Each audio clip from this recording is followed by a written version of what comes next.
thing off, buddy. So is this not the first actual meeting that we've had for design? I mean, we always have the operator meetup. We're always talking about operator things. We're talking about, the machinery. We're talking about technical issues. We're talking about data, software, building files, and all this. But this is pretty much the first time that's dedicated to just going over design.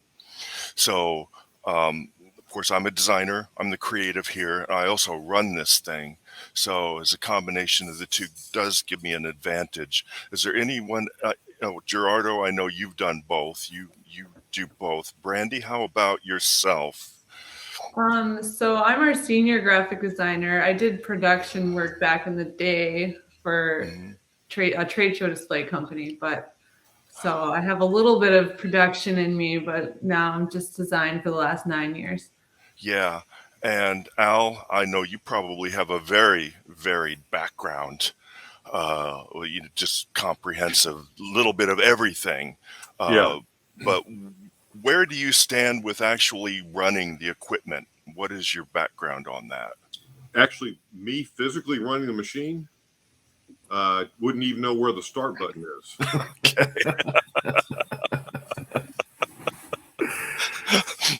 Good All answer. Right.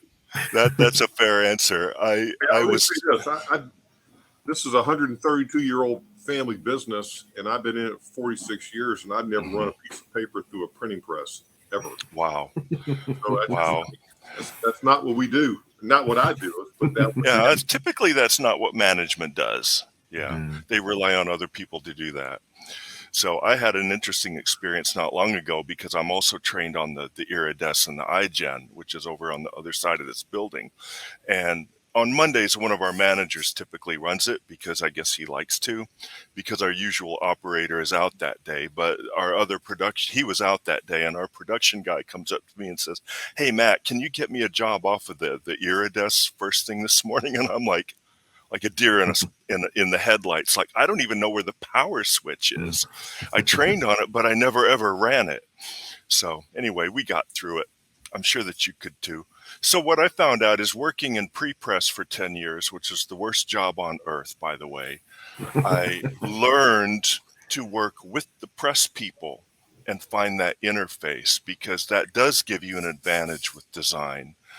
And it just seems to bridge that gap between the reality, because there's theory and what works, and then there's the reality of what works. And they are two different things. So certain presses have certain personalities. They have limitations. Some of them have been expanded to have additional capabilities, and learning all the ins and outs of all of them is what does give you an advantage as a designer.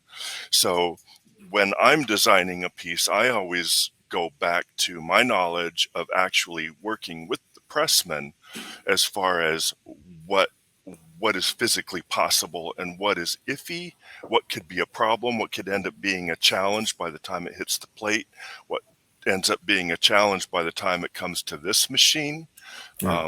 There's a whole list of things that you have to consider. So you're that's saying what you're saying is what it looks like on the screen doesn't necessarily look like when it comes on the machine. What you think it might end up being is kind of not in reality what it's going to end up being at all. Brandy, I see you shaking your head. Are you running into that issue too? Yeah, I mean, it's super important that I work really close with our pre-press team and our press operators. And then I'm thinking too, like, I work in-house. I'm the in-house designer, but we work with designers, for so many companies that want to do this as well. And they have an idea of what they think something's going to be, and testing, it's really important.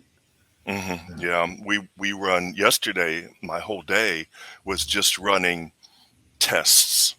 We run a live proof. I actually have to set up the job and get it on the machine and physically print a piece. This was one of them, and it's a cover, so you can see the varnish. Yeah. It's actually the CERU done like this weird grid, and it's going all different directions.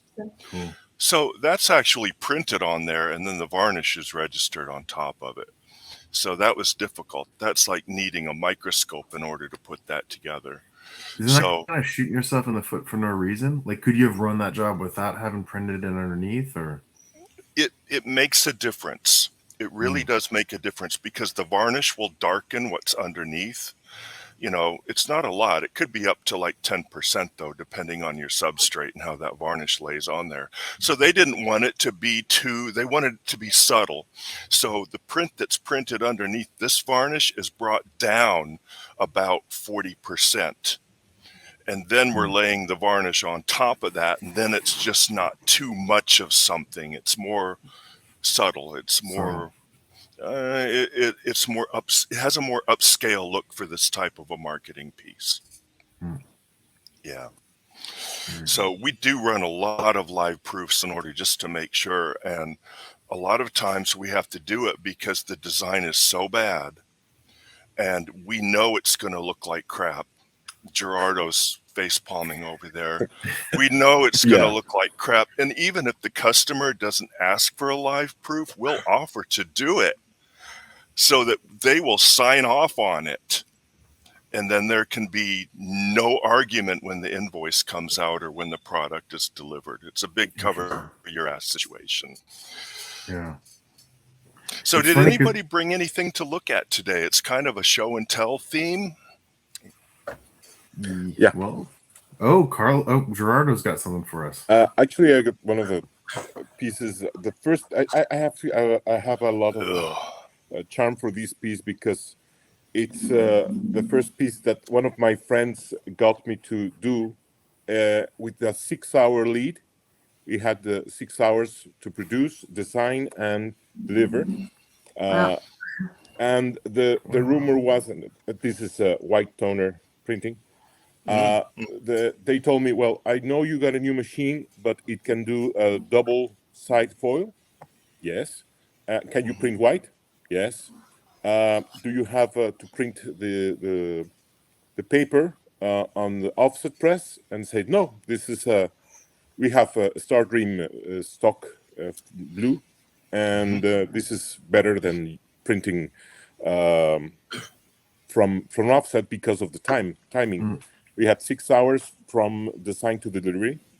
So, I mean, this piece to us, and it became the first piece that was an Instagram hit through an influencer. So No kidding. It's a gift certificate. So it became like the machine was installed in August, and this piece was printed in September. So this was the real first test. And we had so many problems with designs that the customer sees something on their screen that doesn't translate to the press, particularly in vibrancy or lightning. We are so accustomed now to looking things through a screen that when we look at a paper, an opaque paper, or paper that doesn't have reflection on lightning, that we have to remake all the design elements to make them look good. So I know that experience that Matt is talking about, that we have to sometimes be the bad cop on the design team or the company to make the design better for the sake of the client itself, because it doesn't work like it's supposed to. Wow. That's great. That's good feedback. Can you show it up close again? How much of the text was foiled? Like what size point? Well, the back was all foil, and the front was almost like 70%, and the back was printed on an Okidata C42 with white toner, and we recently switched to the Bursan 280 with 11 toners. So we're testing now neon colors, combination of neon colors of white, clear, gold, and silver. But I encountered that even the manufacturer doesn't know how to blend in very well the specifications, and the work that we need to do is to experiment, because sometimes I do swatches, and we are encountering new colors that we like, pastel colors mostly, And we don't do the expense like an Irides press, which is 5 times more expensive than the Burson press. So this, and for shorter runs, it's very convenient. We have our bigger press for larger runs, but for a specialty work like this type of work, the Burson is quite good. So it runs about 400 GSM paper, and it does it on duplex. So we have to experiment all the time, and I agree with Matt on that. You have to know your machine better with a designer in place when you're designing, and the only way to do that is to experiment all the time. Have to experiment and try new things, and what stocks work out of the gate without.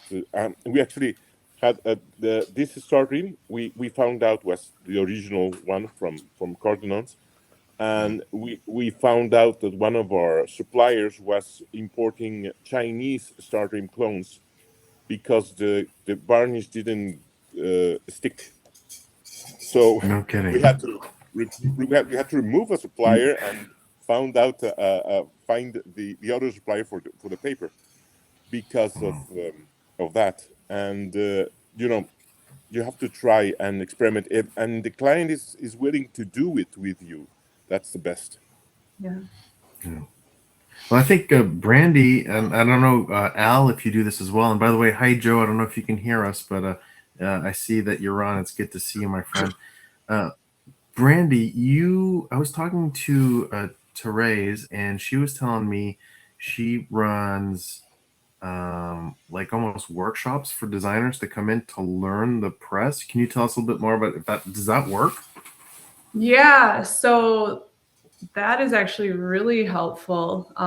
We call it our creative lab experience. So it's something that they sign up for, and we plan a few weeks in advance so that we can customize the experience for them. So for example, we had the UW come in with their creative team. So they had their designers and their art director, and I think a project manager, and we show them the press. We create custom thing. Like I'll show you, we made a lanyard for them. Oh, very cool. So while we're discussing things, we can reference it on their lanyard, different textures or transparencies. And then we very cool. Put different things in here. So the whole experience it looks like them, it gives them ideas. They can test things ahead of time. We can give them a project and they design stuff. And then when they're on their tour, they can see their piece going through the machine, and we can make adjustments right there too, so they can see how easy it is to change things up. And have you seen some good feedback from that? Like after they've gone through your workshop, do they start sending you, I guess not necessarily just more jobs, but better design jobs, or no? Better designed, and when they're there, you can see them getting excited, and they're thinking about projects that are coming down the line, and like, oh, we could do this for that, we could do this. We feel like reaching the designers is key. I mean, and anybody can look at this stuff and think it's really cool, but the designers are the ones that are like, oh, I want to start making fun things.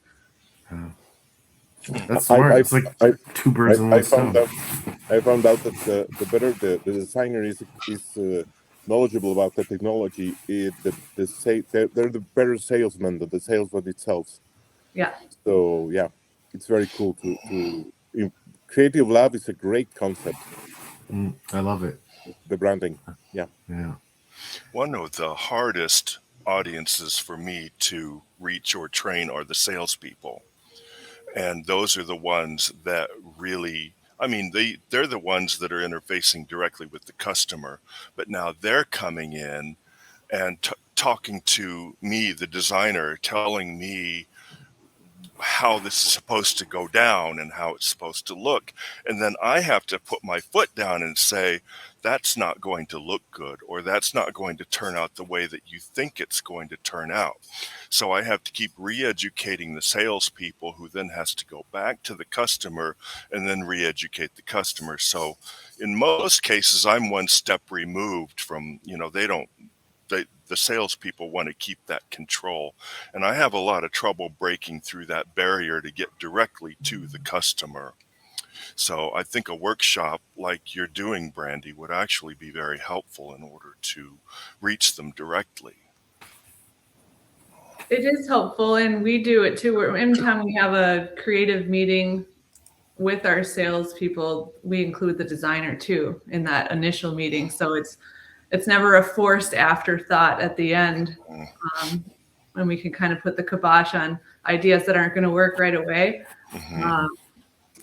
The other thing I think I showed last time we were here, we have a swatch book that we created, and it has examples of all the foils. But the other cool thing about it, as far as education goes, in the back, we have, so we show text, like really small text, and how well it comes through. We show line width or weight, and then here, this page, we show screens and textures, and then what it looks like with foil.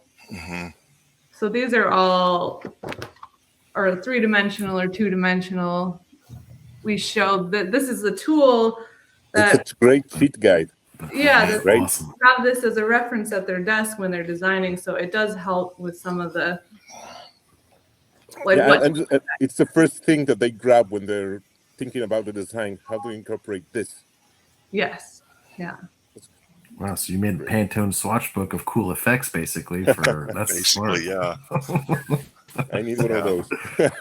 And me too. and with your selection of foils included as well, correct? Yeah, and different ways to use. We call it glaze. I forget. I know that like the varnish or what, I forget what it's actually called, because all we do is call it glaze. But that's used in different ways throughout too. So it gives them ideas.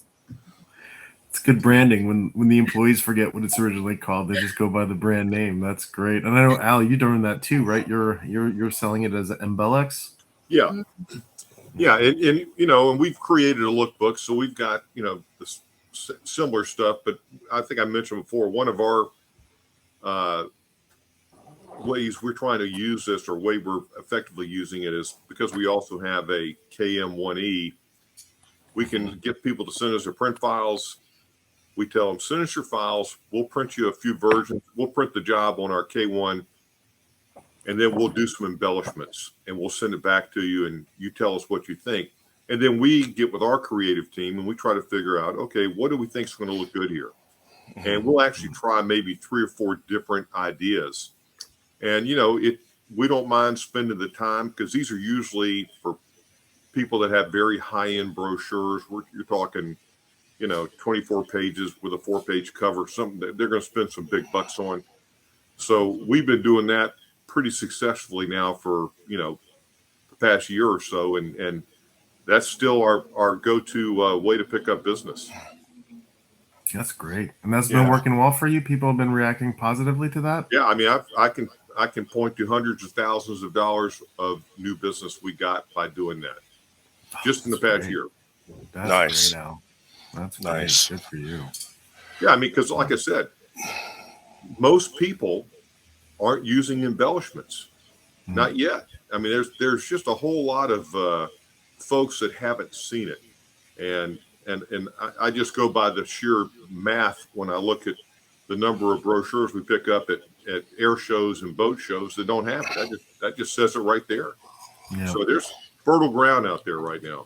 Yeah, and I love how you're approaching it. You're like, how have you guys not heard about this yet? Like, they're feeling like they're missing out on something, and you're there with the cool technology. That's and what we do, the way we start the conversation is we send them our lookbook, which has our samples in it, and then we make the offer that, hey, send us your print files. We also want you to send us one of your brochures, and then we will do it from there. But we send them the book first, so they look at that and they go, wow, okay, this is pretty cool stuff.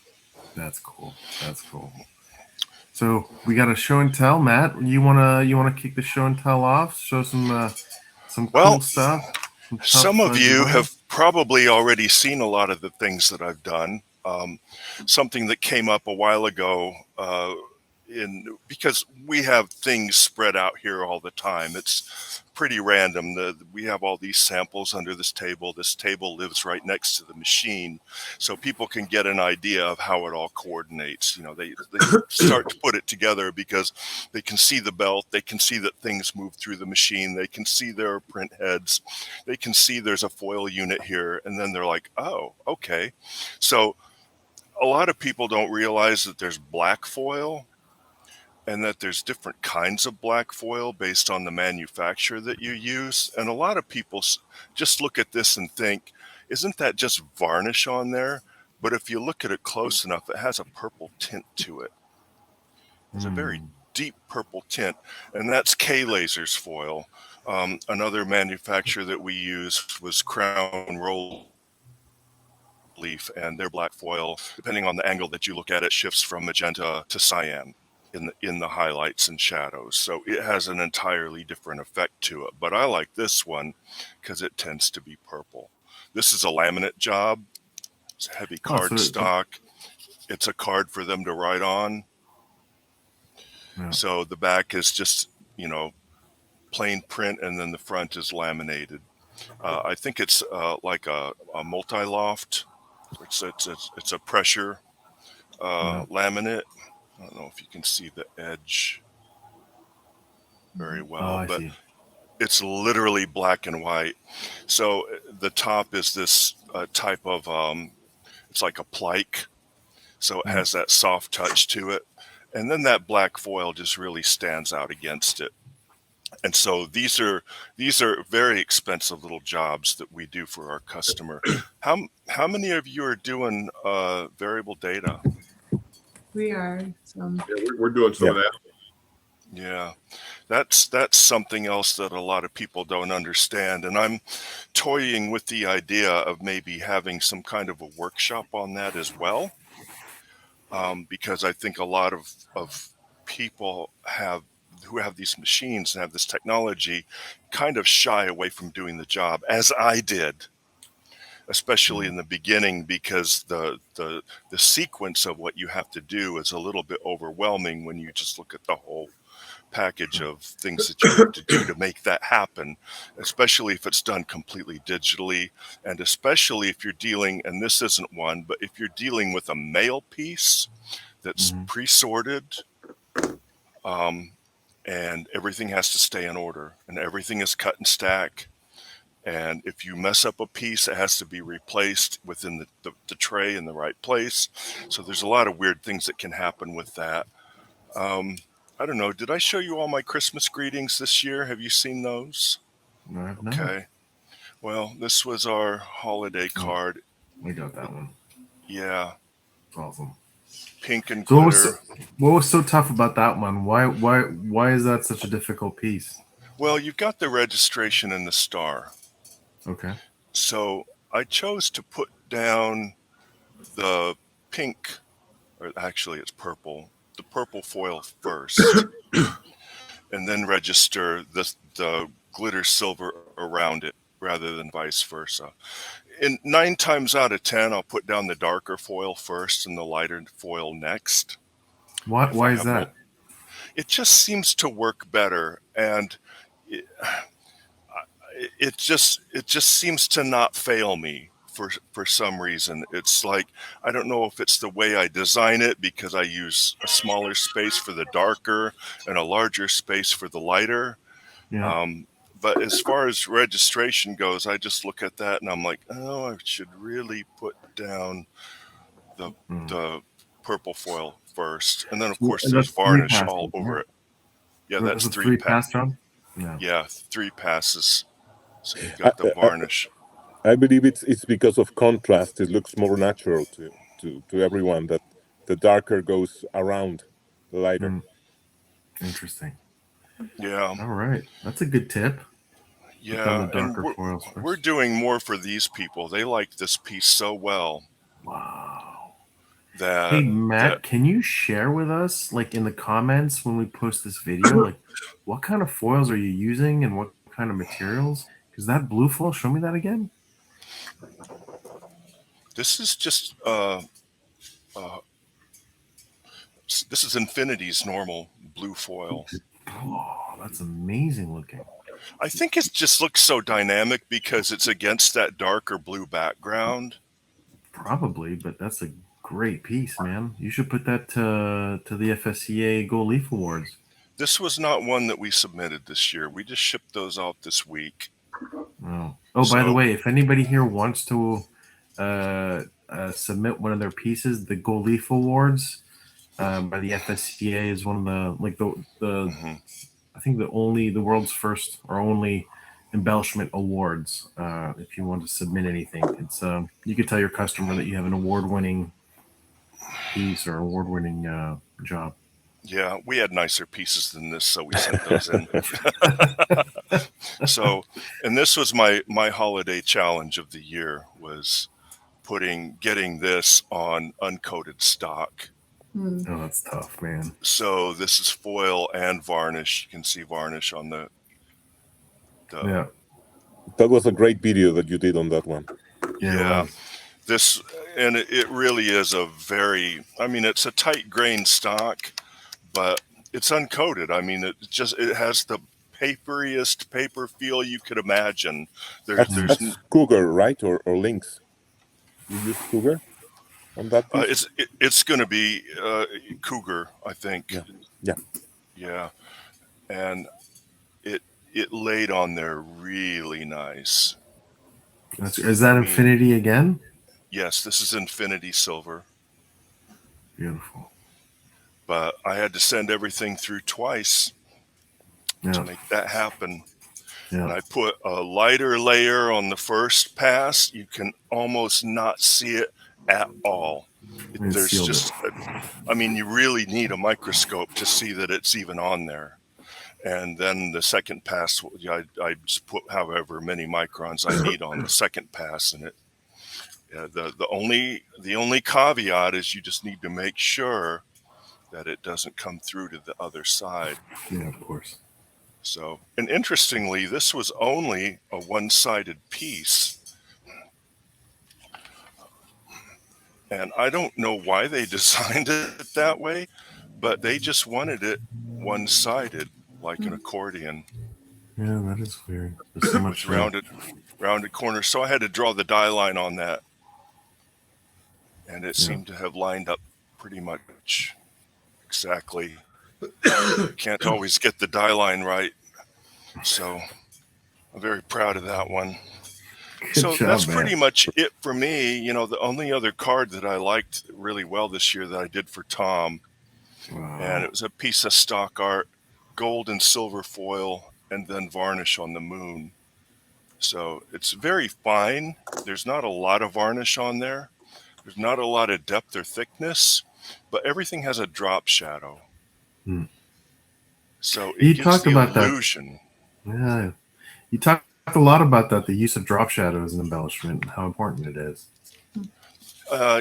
Well, if you want something to look like it's floating, I've actually done some of these real estate offering guides, and we've put a drop shadow underneath the mainline header, the main logo, and it looks like it's literally floating off the page, like it's hovering above it.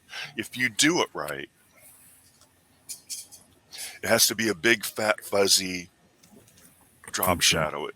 It can't be anything with any definition to it whatsoever, and it's usually very dark. But I just absolutely love that.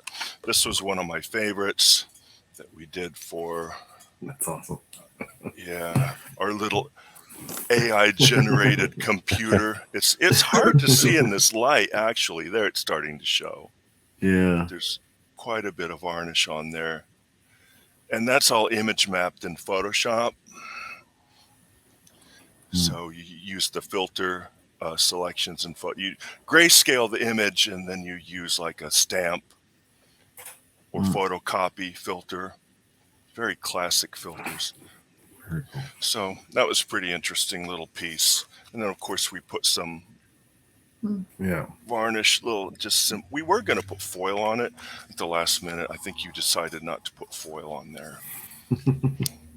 I had to run some samples for a customer for real estate offerings, and these were some of them, just to show them how well things stand out, the depth that you can get on the foil. So I always keep this as kind of a sample piece for what we're doing here. Well, And Matt, that's pretty spectacular. much You've done a great job. Who wants to go next? Who wants to show us some of the cool stuff they've been working on and share with the group? Anybody? Brandy, you want to give it a shot? Gerardo, I know you've always got fun stuff. I don't have the samples here. It's mostly photographs. This was the back of our second Christmas card, and this is the front. So those who don't know, his Christmas cards are legendary. And I'm talking like 8 Christmas cards. Oh wow! And the one of the first ones that we did, and I was very proud of it because we did a double kit with made gold foil and then holographic foil on top. Wait, you use the gold foil as the drop shadow almost of the hologram? Yeah. Holy crap, that's awesome! And it was like a very fine line, but it worked. And some people saw the Christmas card and said, wait, what? That's 2 passes. It's the first time I did 2 passes on foil, and it looked very natural, and it worked very well. And this is the design of the card. Wow. So it was our first Christmas card that we did, but I did want to make it special and different, so we did the 2 foil on foil. Wow. And the later ones you already saw, very very complicated ones, but that was one of the first designs that we did. That looks great, man. Gerardo, you must be very proud. Yeah. And I always experimented and having fun experimenting with the process. Is there any foils that you recommend we play with over here? Is there any things that you found that you think we should be aware of? Here in Mexico, we've been testing Infinity Foils 2, Crown, and I want to try one of the lesser known ones with Curse. Curse is beginning to sell the foils for the jetliner line that they have. They sent me gold, and it's very good. It's quite good. With the 3DS. Curse is great because it's very consistent from roll to roll. Yeah. Yes. Yeah, but they're having issues with the supply. They have to bring them from Germany, so there is no much variety. And I have an order pending with Liberty Foils to test their gold holographic foil. I haven't tested that one. I haven't ordered it yet. Yeah, so that's a good one. Getting into that. They have a good purple too at Liberty. Yeah. Yeah, very cool. Very cool, Gerardo. How about Al? Do you have anything that you wanted to show off, or is it on the back?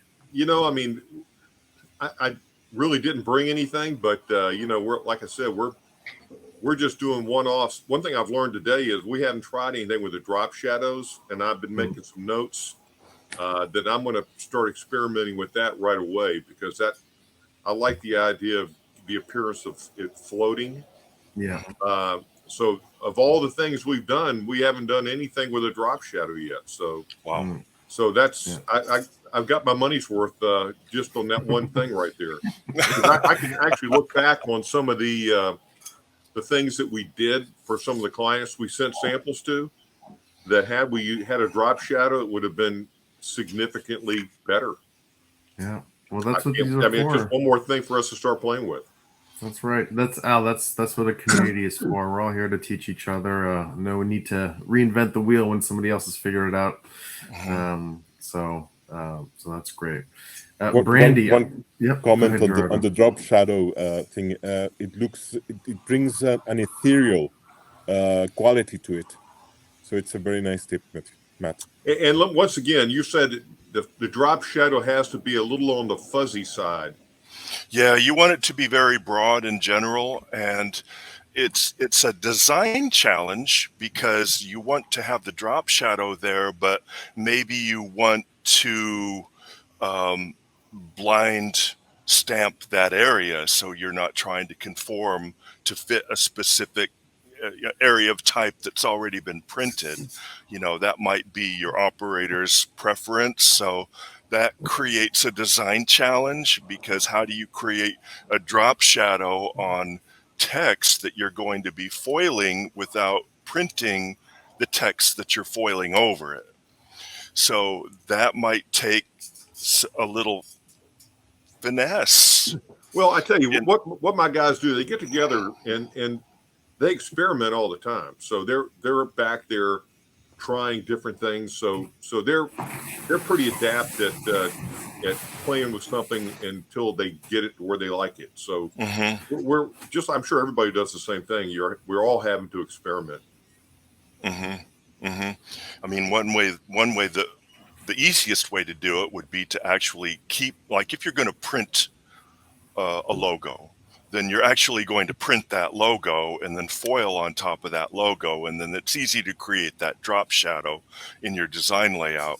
And then you just have to either choke back the part that you're printing so that your foil extends slightly beyond it, or you go into the machine and you expand by maybe 2.5 pixels using the editor, which I do all the time. I expand and contract.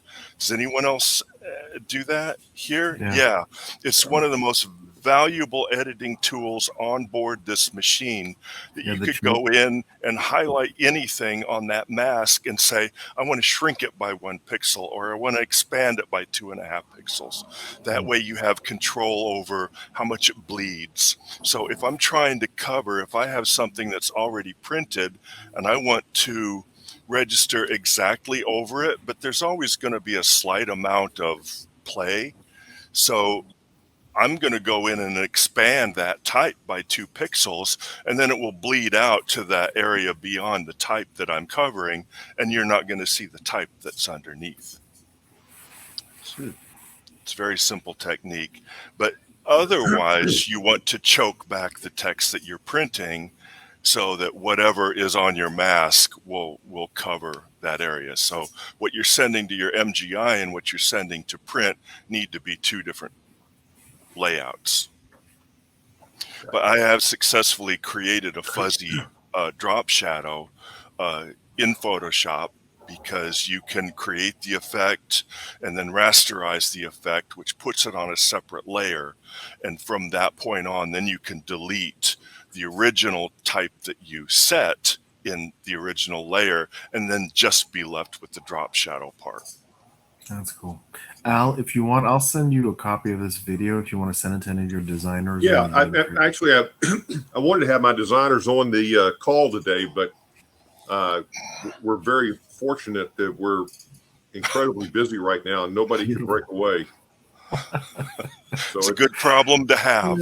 Yeah, I mean, we like that problem. Very good. So yeah, I would like to show that to them.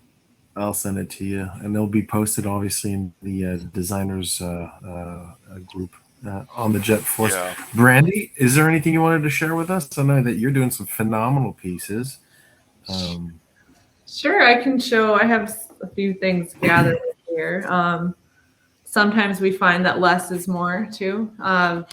We just went with the Valentine's card that has red foil in there. Oh, nice. No varnish, just foil. So this was fun, but it's been a big hit. You might have seen it on our LinkedIn.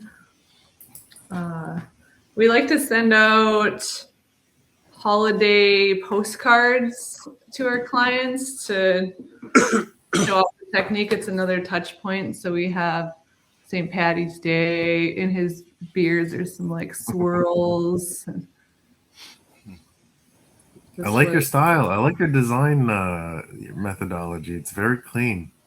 So, sometimes I do a bit more, but I do find like it's a good lesson to do less. Look at that. The holographic eyes. I love that. The holographic's awesome because it just picks up any color and reflects it. Yeah. see, what else? I might have showed this one last time. This has pink and holographic foil in here. Is a cool poster that we did, Nice. and some varnish as well. That's gorgeous. You're very playful with textures, right? It looks quite astonishing, and it reminds me of, I need to play more with textures on the next sample. Yeah. Yeah, I think that's so important. I think the more somebody is exploring with their fingers and, you know, different types of textures, the longer they're going to hold on to that piece and probably just like even keep it too, because Yes. There's a lot of research in that, Brandy. It's called haptic exploration. yes, we went to some conference and there was a presentation. It was the neuroscience of touch, and there's this really cool book about the video. Yeah. So I've been thinking about that a lot when I'm designing. Yeah. I could send you some really good research papers on all that, but it really shows that, you know, if you haptically explore a piece, you have a 62% higher chance of buying something off impulse in a store. So, I mean, if you tell your customer that, they're going to be like, wow. Get them to touch it and they'll buy it. Absolutely. And our sales team is working on that too when they're selling this. That's awesome. That's great. I can show one more thing. Every year we do a calendar that we hand out to all our clients. And this year we did a diners and drive-in themed calendar. So I got to do photo shoots, which was fun. So this was the cover. Wow. And so then there's photography. I'm gonna try to find one of the cooler ones. Might be harder to see, but like the pancake syrup. And there's little bits of foil in here. Just subtle enough, right? Not overdoing it. Just being it's just subtle. Subtle is luxurious for sure. Yeah, especially with photography, I find, and I'd love to see more samples if any of you guys have photography with varnish and foil and what you do with it, because I tend to find that the varnish often works a lot better, and then foil is more of a subtle thing that you add in depending on the image, right? You want something really close up with a lot of texture. Yep. Yeah. Who was it that was saying really sometimes? Oh, it was Mark Jeeves, who has a software called Color Logic. Really cool stuff. He was telling us how so he works a lot with like watch brands, for example. And he was saying that all the metallics he'll put is off of the watch in the background.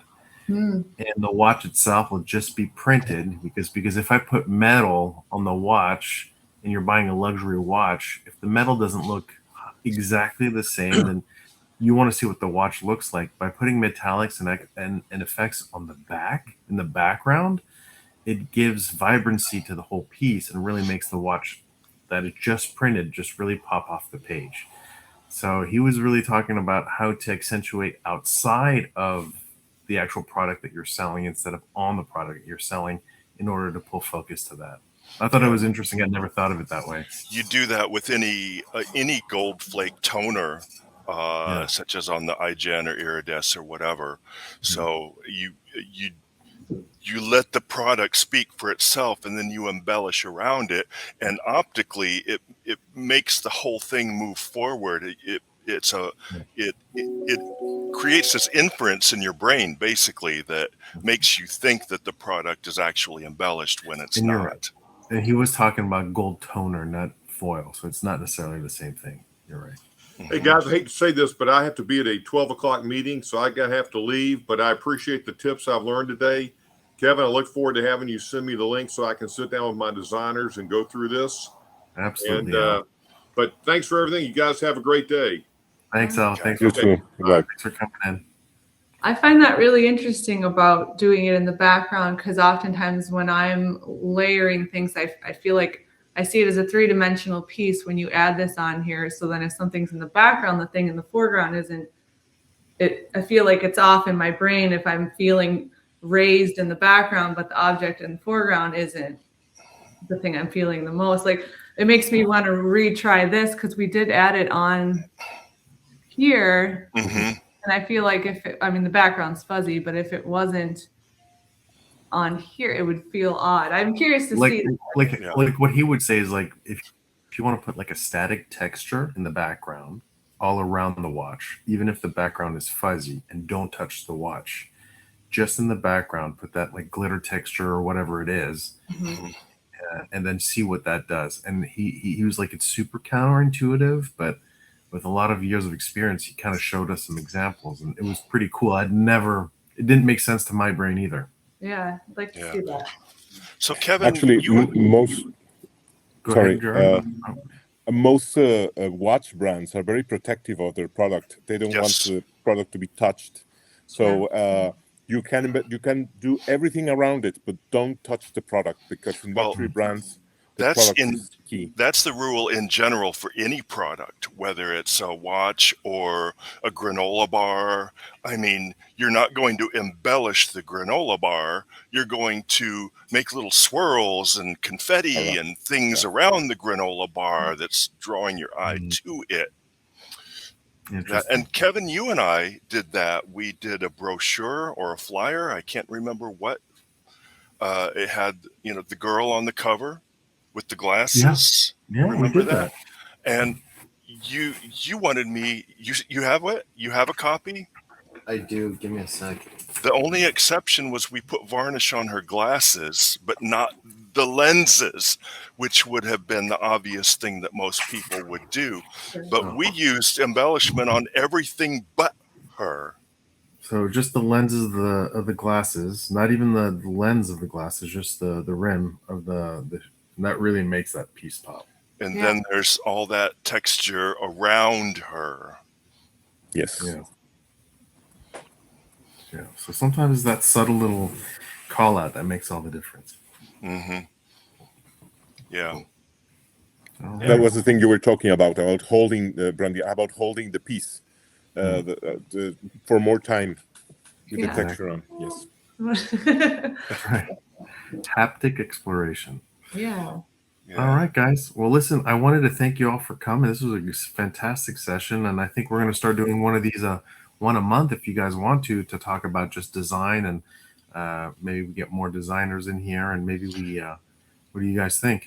Yeah, encourage whoever you know, or if you have other colleagues that you work directly with who need more design tips or insight on how this technology bridges with the machines that create it. That's kind of key. I mean, when people have more of the larger picture, then suddenly they get those aha moments. They're like, oh, but also to learn some of the limitations of the machine itself, like the 30% rule, and things like that. There's just certain things you need to know, because those are the things that are going to make the difference between what you see on screen working and not working. Right. Correct. Very good. All right. Well, everybody have a fantastic week. Matt, thanks for a wonderful session. And I want to thank all of you guys for joining. And unfortunately, Joe sent me a couple of text messages, and he had some issues with his mic and his camera. But Joe, you were here in spirit, my friend. And we'll see you next time, guys. Thanks, everybody. You, Joe. Matt, Carlos, see you guys soon. See you guys. Bye. See you. Bye.